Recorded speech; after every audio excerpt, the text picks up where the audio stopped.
नमस्कार छात्रों, सुधीर शर्मा क्लासेस पे आपका स्वागत है।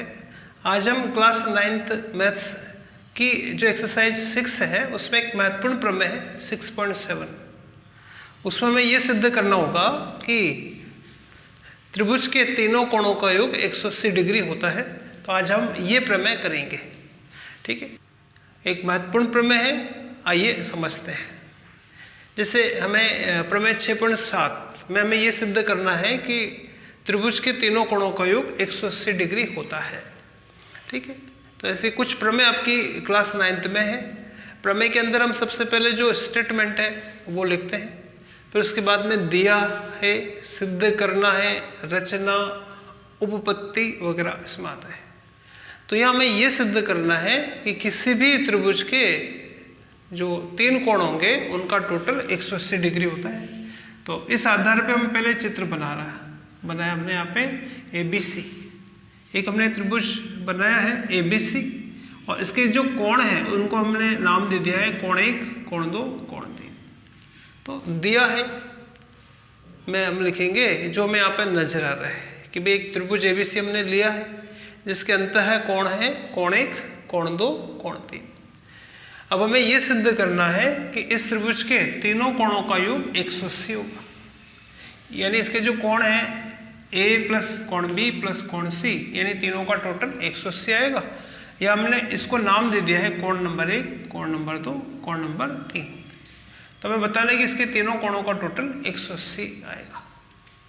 अब ये जो चित्र है ये पर्याप्त नहीं है, इसमें हमें कुछ करनी पड़ेगी रचना। वो रचना इस तरह से करेंगे कि इसमें एक रेखा हम यहाँ पे खींचेंगे PQ, एक रेखा हम यहाँ पे खींचेंगे PQ।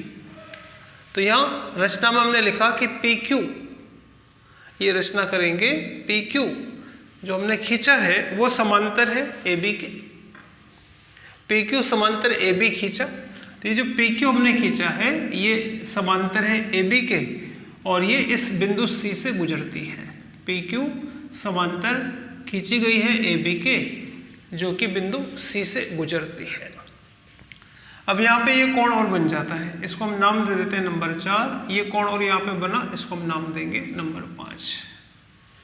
तो रचना भी हमें इसमें करनी पड़ेगी।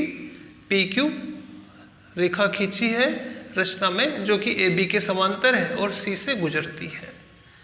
अब प्रमेय का सबसे महत्वपूर्ण पार्ट होता है इसकी उपपत्ति, प्रूफ, है ना। इसमें हम ये सिद्ध करेंगे कि इसके तीनों कोणों का टोटल 180 होता है।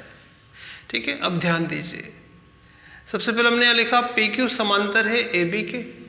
ये जो PQ है ये समांतर है AB के तथा AC तिर्यक रेखा है, ठीक है। तो PQ समांतर है AB के और AC तिर्यक रेखा है। तो यहाँ Z की शेप में है ना कुछ कोण बना है, जैसे कि ये कोण नंबर 4 है, ये कोण नंबर 1 है। तो हमने पढ़ा है पहले कि जब दो रेखाएं समांतर होती है और उनको तिर्यक रेखा काटती है तो ये कोण इस कोण के बराबर होगा। ऐसे कोणों को हम कहते हैं एकांतर कोण। तो यहाँ ये वाला कोण नंबर 4 बराबर होगा नंबर 1 के। नंबर 1 कोण नंबर 4 कोण के बराबर होगा क्योंकि ऐसे कोण कहलाते हैं एकांतर कोण। ठीक है, इसी तरह से फिर हमने आगे लिखा PQ समांतर है AB के तथा BC तिर्यक रेखा है। अब हम जो तिर्यक रेखा ले रहे हैं वो BC है। तो अब यहाँ उल्टा Z बनेगा, उल्टा, और उल्टे Z के अंदर एक कोण तो हम ले रहे हैं ये नंबर 5, एक लेंगे नंबर 2। तो कोण नंबर 5 कोण नंबर 2 के बराबर होगा क्योंकि इसका भी कारण है कि ये है एकांतर कोण। तो इस प्रकार कोण 1 तो बराबर है 4 के, कोण 2 बराबर है 5 के। तो ये समीकरण नंबर 1, ये बनी समीकरण नंबर 2। अब हमारे पास दो समीकरण हैं, दोनों समीकरणों को हम जोड़ेंगे। ठीक है, जैसे कि ये है पहली समीकरण, ये है सेकंड समीकरण। समीकरण 1 में समीकरण 2 जोड़े तो कोण नंबर 1 में प्लस करेंगे कोण नंबर 2 बराबर के इधर कोण नंबर 4 में प्लस करेंगे कोण नंबर 5।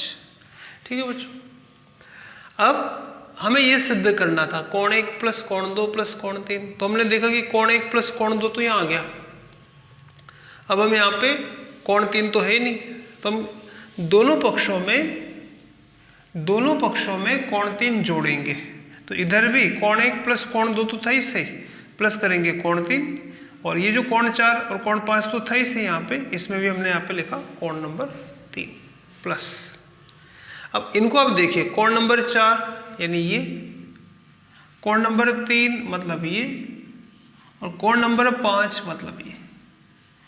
हम देख रहे हैं कि तीनों कोण एक सरल रेखा के इस तरह से बने हुए हैं। तो एक सरल रेखा पर बने हैं ये तीनों कोण, नंबर 4, नंबर 3, नंबर 5। तो ये जो कोण नंबर 4, कोण नंबर 3 है, कोण नंबर 5 है, ये एक सरल रेखा पर बन रहे हैं। और एक सरल रेखा पर बने सभी कोणों का टोटल आएगा 180।